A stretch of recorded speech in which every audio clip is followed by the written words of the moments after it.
Royals Roy premium गाड़ियां बनाने के लिए जानी जाती है। $7 बिलियन की इस कंपनी की स्थापना एक ऐसे लड़के ने की जो कभी स्कूल नहीं गया था। गरीबी में पले बड़े इस लड़के ने अपनी पहली कंपनी की शुरुआत तब की थी जब उसकी जेब में सिर्फ 20 पाउंड थे। हेनरी रॉयस का जन्म 1863 में हुआ था। इनके पिता जेम्स और माता मैरी एक फ्लोर मिल चलाते थे, लेकिन उनका ये फैमिली बिजनेस कुछ खास अच्छा नहीं चल रहा था और 1867 आते आते इनका ये बिजनेस बिल्कुल ठप हो गया, जिस वजह से इनका परिवार रोड पे आ गया। फिर काम की तलाश में इनके माता पिता अपने परिवार के साथ लंदन आ गए। यहाँ वह किसी दूसरे की फ्लोर मिल में काम करने लगे। इतना करके भी इनके परिवार का गुजारा सही से नहीं चल रहा था, जिस वजह से सिर्फ 4 साल की उम्र में ही हेनरी को खेतों में चिड़ियां उड़ाने का काम करना पड़ रहा था। हालात तब और भी बदतर हो गए जब हेनरी मात्र 9 साल के थे और उनके पिताजी का देहांत हो गया। इसी वजह से हेनरी को कभी स्कूल जाना नसीब नहीं हो पाया और घर चलाने के लिए उनको छोटी उम्र में ही काम करना पड़ रहा था। सुबह वे अखबार बांटते थे और दिन के समय पोस्ट ऑफिस में हर टेलीग्राम की डिलीवरी के लिए उन्हें कुछ पैसे मिलते थे। हालांकि हेनरी की मां मैरी भी परिवार पर चढ़े कर्ज को उतारने के लिए दिन रात काम करती थी, लेकिन फिर भी वह परिवार को कर्ज से बाहर नहीं निकाल पा रही थी। उनको हेनरी का पालन पोषण करना मुश्किल लग रहा था, जिस वजह से उन्होंने हेनरी को एक बुजुर्ग दंपति को सौंप दिया। इतना सब होने पर भी हेनरी की मुश्किलें थमने का नाम नहीं ले रही थी। काफी बार तो हेनरी को भूखे पेट ही सोना पड़ रहा था। बचपन की इस कुपोषण की वजह से ही हेनरी रॉयस को आगे चलकर जीवन भर स्वास्थ्य संबंधी समस्याओं से जूझना पड़ा। उनकी जिंदगी में एक अच्छा मोड़ तब आया जब वे 15 वर्ष के थे और उनकी चाची ने कुछ पैसे इकट्ठे करके उनको स्किल्ड बनने के लिए ग्रीन नॉर्दर्न रेलवे में एज ए ट्रेनी भेज दिया। जहां हेनरी ट्रेनिंग ले रहे थे, उनके साथ ट्रेनिंग ले रहे एक बच्चे के पिता जॉर्ज ने हेनरी को अपने साथ अपने घर पर रख लिया, जहां जॉर्ज अपने बच्चे के साथ साथ हेनरी को भी औजार इस्तेमाल करने की ट्रेनिंग देने लगा था। इस काम में हेनरी को बहुत मजा आने लगा और बच्चा होने के बावजूद भी हेनरी उनके घर में बने गैराज में खुद से काफी ब्रास व्हील बैरोज बनाने लगे। हालांकि उनको कभी पढ़ाई करने का मौका तो नहीं मिला था, पर फिर भी उनके हाथों में हुनर था और वो डिजाइन की छोटी छोटी बारीकियों को भी समझ लेते थे। इस ट्रेनिंग के दौरान अभी हेनरी की जिंदगी पटरी पर आने ही लगी थी कि किस्मत फिर करवट लेती है और उनकी चाची के पैसे खत्म हो गए जिनसे कि वह ट्रेनिंग कर रहे थे। अब उनको अपनी ट्रेनिंग बीच में ही छोड़नी पड़ गई। फिर 17 साल की उम्र में उन्होंने लीड्स की एक उपकरण बनाने वाली कंपनी में काम करना शुरू कर दिया, जहां उनको 1 घंटा काम करने का सिर्फ 1 पैसा ही मिलता था, जिस वजह से उन्होंने वहां काम छोड़ के लिवरपूल में electric light and power company को ज्वाइन कर लिया। वहां उनको काम करने की इतनी लगन लगी थी कि कई बार तो वह खाना खाना भी भूल जाते थे। अलग अलग जगह काम करके उन्होंने जो भी पैसे इकट्ठे किए, उनसे उन्होंने इंजीनियरिंग की क्लास लेने के लिए सिटी एंड गिल्ड्स इंस्टीट्यूट में एडमिशन ले ली। अपनी ये पढ़ाई पूरी करने के बाद उनको एक कंपनी में चीफ इलेक्ट्रिशियन की अच्छी जॉब मिल गई। अभी उनको लग रहा था कि शायद उनको जिंदगी में और ठोकरें खाने की जरूरत नहीं पड़ेगी, लेकिन किस्मत को कुछ और ही मंजूर था। जिस कंपनी में वो काम कर रहे थे, वो कंपनी दिवालिया होके बंद हो गई। 1884 में एक बार फिर हेनरी रॉय बेरोजगार हो गए। ऐसा लग रहा था कि मानो चाहे वो कितनी भी कोशिश क्यों ना कर लें, तरक्की नहीं कर पाएंगे। लेकिन इस बार उन्होंने किसी दूसरे के पास काम करने की बजाय अपनी खुद की कंपनी बनाने की ठान ली, क्योंकि उनके पास हुनर तो था, परंतु उनको दूसरे संसाधनों की जरूरत थी। इसलिए उन्होंने अपने साथ वाले सभी कर्मचारियों को अपने साथ जोड़ने की कोशिश की। उनमें से अर्नेस्ट क्लेरमोट नाम के एक दोस्त उनके साथ जोखिम लेने के लिए तैयार हो गए, जो खुद भी एक इंजीनियर थे। तब हेनरी के पास सिर्फ 20 पाउंड थे और उनके दोस्त के पास 50 पाउंड थे। इन पैसों को इकट्ठा करके उन्होंने बिजली का सामान बनाने का कारोबार शुरू किया, जिसके लिए उन्होंने कुक स्ट्रीट मैनचेस्टर में एक दुकान किराए पर ली और उसके ऊपर बने कमरे में वे रात को सो जाया करते थे। पैसे बचाने के लिए वे अक्सर सैंडविच ही खाया करते थे। अपने हुनर और मेहनत के दम पर उन्होंने पहला प्रोडक्ट बनाया, इलेक्ट्रिक डोरबेल, जो काफी ज्यादा फेमस हुई। इस प्रोडक्ट की बढ़ती मांग को देखते हुए उन्हें पूरी रात काम करना पड़ता था। अपने पहले प्रोडक्ट की सफलता के बाद उन्होंने कई नए प्रोडक्ट बनाए, जैसे कि इलेक्ट्रिक जनरेटर, इलेक्ट्रिक क्रेन। धीरे धीरे उनका बिजनेस बढ़ता गया। 1897 आते आते उनके पास 6000 पाउंड के ऑर्डर थे, जो ठीक 12 महीने बाद बढ़कर 20,000 पाउंड हो गए। 1899 आते आते कंपनी का रेवेन्यू 30,000 पाउंड का हो गया था। उस समय इतना पैसा काफी मायने रखता था, जो आज के $1 मिलियन के बराबर था। इतना पैसा हो जाने की वजह से उनके दिमाग में ये चल रहा था कि वे दुनिया की सबसे शानदार कार बनाएं। लेकिन इस प्रोजेक्ट पर काम करने से पहले वह अपनी जिंदगी के सबसे महत्वपूर्ण पड़ाव को पार करना चाहते थे, जो थी उनकी शादी। इसलिए उन्होंने और उनके दोस्त अर्नेस्ट क्लेयरमोंट ने 2 जुड़वा बहनों एडिथ और मिनी पंट से शादी कर ली। अब वे दोनों बिजनेस पार्टनर के साथ साथ रिश्तेदार भी बन गए थे। शादी के बाद उनका ध्यान फिर से कार बनाने की तरफ जाने लगा, जिस वजह से 1901 में उन्होंने 2 सिलेंडर वाली फ्रेंच कार खरीदी, जो बिल्कुल कबाड़ हो चुकी थी और चलने की हालत में नहीं थी। हेनरी ने अपने हुनर के दम पर इस कार को एक दिन में ही चलने लायक बना दिया और अगले कुछ समय में इसमें जितनी भी कमियां थी उन सभी कमियों को दूर भी कर दिया। इतना सब करके उन्होंने अपना मन बना लिया कि अब उन्हें अपनी कार बनानी चाहिए।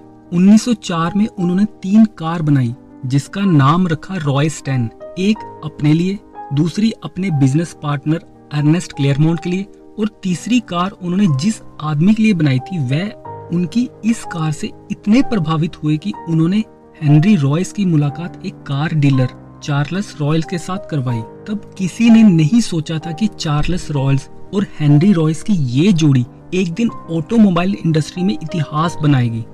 वैसे तो इन दोनों के जीवन में बहुत अंतर था। जहां हेनरी रॉयस गरीबी में पले बड़े थे, वहीं चार्ल्स रॉयल्स का जन्म एक अमीर परिवार में हुआ था, जहां उन्हें हर सुख सुविधा मिली थी। लेकिन एक चीज जो दोनों में समान थी वह था इनका कारों के प्रति जुनून।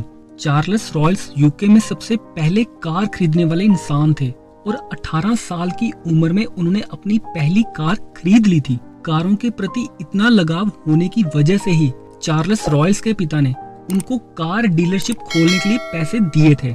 चार्ल्स रॉयल्स को यूके में काफी साहसिक इंसान माना जाता था, क्योंकि उन्होंने 1930 में पेरिस से मैड्रिड तक टाउन टू टाउन रेस में हिस्सा लिया था, जिसमें 34 ड्राइवरों की मौत हो गई थी। रॉयल्स हर साल खतरनाक कार रेसिंग्स में हिस्सा लेते थे। उनको ना सिर्फ कारों का शौक था, बल्कि वे एक बहुत ही महान एविएटर भी थे।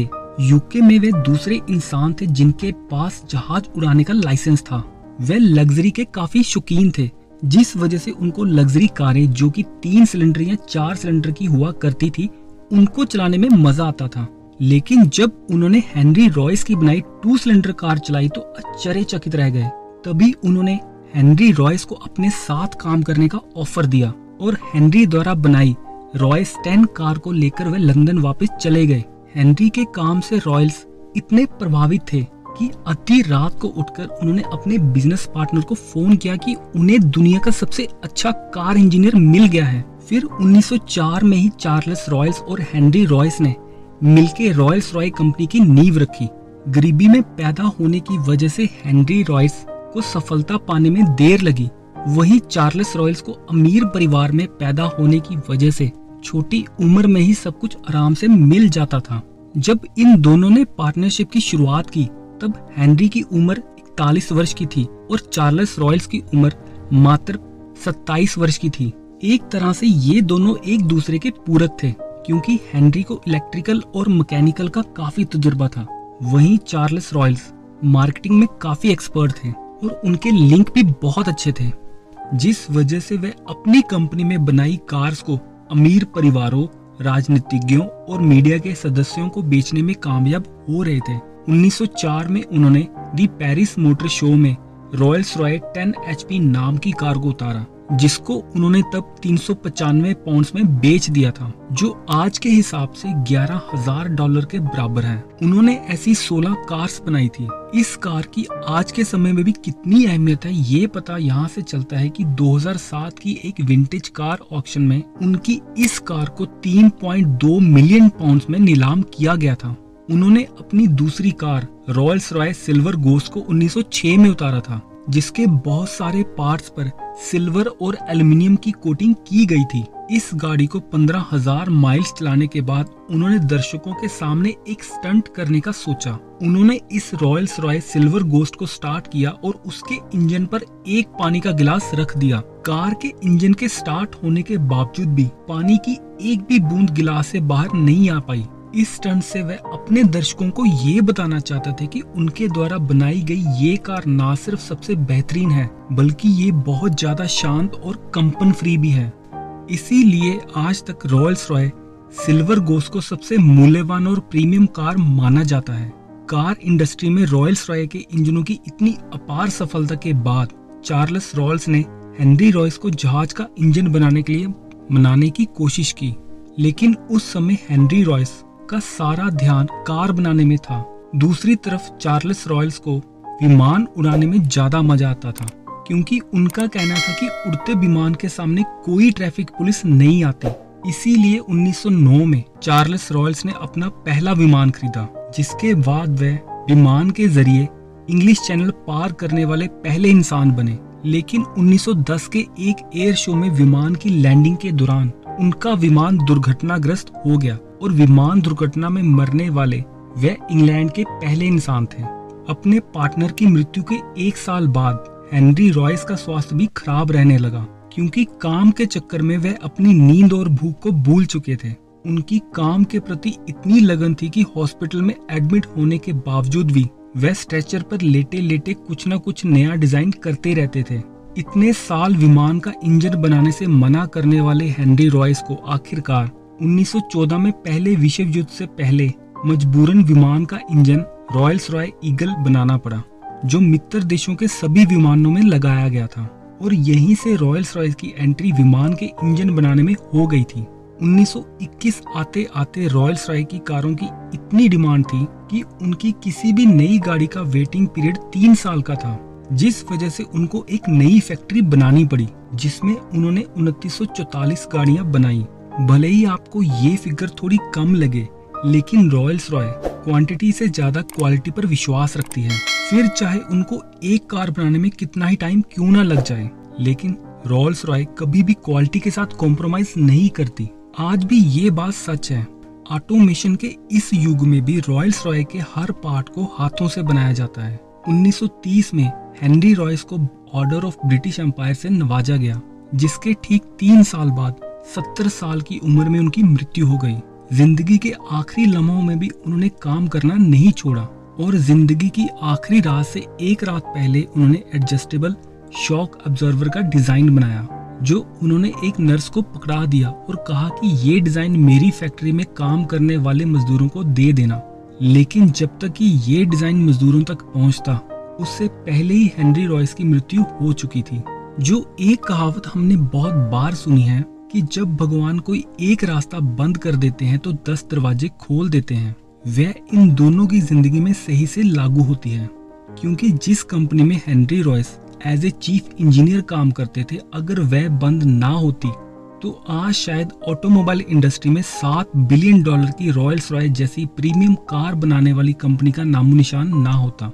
इसीलिए जीवन में चाहे कितनी भी कठिनाइयां क्यों ना आ जाएं, हमें हार नहीं माननी चाहिए। अगर आपको हमारे द्वारा दी गई इन्फॉर्मेशन अच्छी लगी तो प्लीज चैनल को लाइक शेयर सब्सक्राइब करना न भूलें और बेल वाले बटन को जरूर दबा लें, ताकि आपको हमारी आने वाली सभी वीडियोस की नोटिफिकेशन मिलती रहे। आज की वीडियो के लिए बस इतना ही। मिलते हैं किसी अगली वीडियो में, तब तक के लिए धन्यवाद।